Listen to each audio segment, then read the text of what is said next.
بھائی نے سوال کیا کہ دعا کے بعد آمین کہنا چاہیے، اس لیے کہ آمین یہ مہر ہوتی ہے، اور آمین کا مطلب ہوتا ہے اللہ قبول کر جو ہم نے تجھ سے مانگا۔ تو جب قرآن پڑھتے ہیں، مطالعہ کرتے ہیں، تو اس میں اگر کوئی ایسی دعائیں جیسے ابراہیم علیہ السلام کی، یوسف علیہ السلام کی اور دیگر انبیاء کی، تو کیا اس پر بھی آمین کہنا چاہیے؟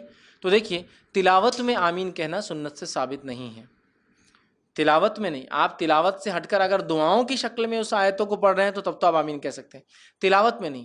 ہاں، نبی اکرم صلی اللہ علیہ وسلم سے نمازوں میں، نفل نمازوں میں جب ایسی دعائیں آئی جس میں جہنم سے پناہ والی ہے، تو اس میں آپ نے اپنی دعائیں بھی کی اور اس پہ آمین بھی کہا، ایسی کچھ باتیں ثابت ہیں، لیکن جنت کے تذکروں پہ آمین ثابت نہیں، صرف جہنم کے تعلق سے آتا ہے۔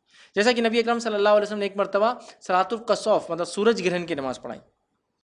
جب آپ وہ نماز پڑھا رہے تھے تو آپ پیچھے ہٹے، سارے صحابہ بھی سب کے سب پیچھے ہٹے، آپ پیچھے ہٹے، پیچھے کی طرف گئے، اور صحابہ بھی پیچھے ہٹے، ٹھیک، اور ایک مرتبہ آگے چلے گئے، آگے چلے گئے۔ صحابہ نے جب یہ ماجرا دیکھا کہ آپ آگے چلے گئے، پیچھے آیا تو آپ بھی پیچھے ہٹے، تو آپ نے پوچھا کیا تھا یہ آپ آگے گئے پیچھے گئے؟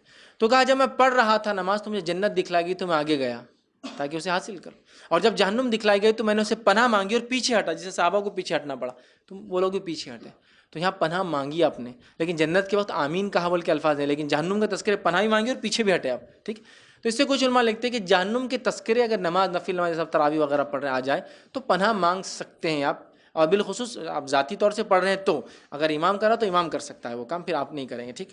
لیکن تلاوت کے دوران آمین کہنا درست نہیں ہوگا، اس لیے کہ تلاوت میں آپ وہ واقعات اور ان چیزوں کو یاد کر رہے ہیں، نہ کہ آپ دعا کر رہے ہیں۔ آپ پھر کیا کریں، تلاوت کر لیں، تلاوت کے بعد دعائیہ شکل میں بھی ان کلمات کو پھر ادا کریں۔ جب آپ دعائیہ شکل میں کریں گے تب آمین کہیں گے، جب تلاوت کی شکل میں کریں گے تب آمین آپ نہیں کہیں گے، یاد رکھیں، ٹھیک۔ یہ معاملہ جنت کے تذکروں پہ بھی ہوگا، جہنم کے تذکروں پہ بھی ہوگا، یا دیگر آیتوں پہ ہوگا۔ ایسا جہنمی لوگ کیا کہیں گے تو ہم بول سکتے ہیں اللہ ہمیں پناہ دے اس معاملے سے، جنتی لوگ کیا کہیں گے تو ہم بول سکتے ہیں اللہ ہمیں شامل کریں ان میں، لیکن تلاوت میں نہیں کریں گے آپ، یہ تلاوت میں نہیں۔ جیسا تلاوت کرتے وقت اگر محمد صلی اللہ علیہ وسلم کا نام آئے تو آپ وہاں صلی اللہ علیہ وسلم نہیں کہیں گے، کیونکہ وہ تلاوت کا حصہ ہے، لیکن جب بھی الگ سے بولیں گے تب صلی اللہ علیہ وسلم بولنا واجب ہے ہم پر، اس لیے کہ ورنہ ہم اللہ کی لعنت کے مستحق بنتے ہیں جب نبی کا نام آئے اور ان پر کوئی درود نہ بھیجے تو۔ سمجھ رہے آپ بات کو؟ تو لہٰذا تب نہیں، آپ الگ سے دعا کریں انشاءاللہ، پھر اس میں آپ کر سکتے ہیں۔